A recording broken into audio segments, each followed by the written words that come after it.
Je fais de l'escalade de bloc, donc je suis pas attachée. Ça m'oblige à être dans le moment présent parce que sinon je tombe.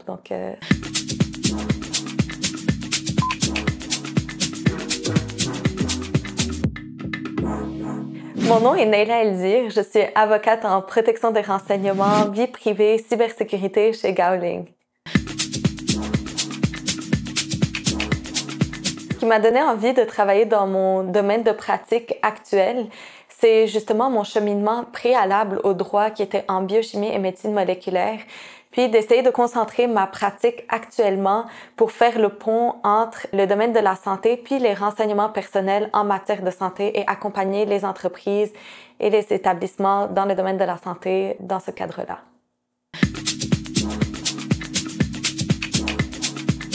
Un événement marquant qui m'est arrivé il y a pas très longtemps, c'est quand j'étais devant la commission d'accès à l'information dans le cadre d'une demande d'accès à l'information qui était faite par un demandeur. Nous, on représentait la partie tiers pour qui on voulait protéger les renseignements qui étaient demandés.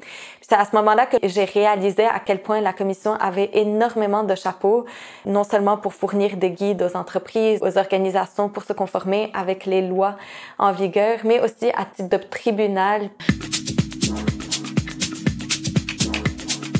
Un des plus grands défis que j'ai eu, c'était quand j'ai été mis en détachement chez un de nos clients.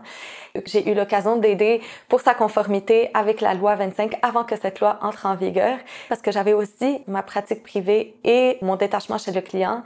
C'est une expérience qui m'a permis de vraiment comprendre la réalité des entreprises et comment, en tant que juriste en pratique privée, on peut mieux se positionner puis adapter nos réponses à la réalité de nos clients. Le CAGE a vraiment beaucoup été marquant pour moi dans ma pratique au quotidien, puis même avant ma pratique. En tant qu'étudiante du barreau, je pense que c'était mon meilleur ami, le CAGE. Il m'a tenu compagnie. Puis après, il a fait partie de mon quotidien comme base pour commencer mes recherches, mais aussi pour le code civil annoté, puis surtout spécifiquement pour le dossier en technologie puis renseignement personnel que j'ai commencé à consulter avant de m'orienter vers cette pratique, puis je dirais qu'il a contribué à me faire encore plus aimer cette pratique. Après une journée intense que j'aime faire pour aller décrocher puis me ressourcer, c'est de l'escalade. Je fais de l'escalade de bloc, donc je suis pas attachée. Ça m'oblige à être dans le moment présent parce que sinon je tombe.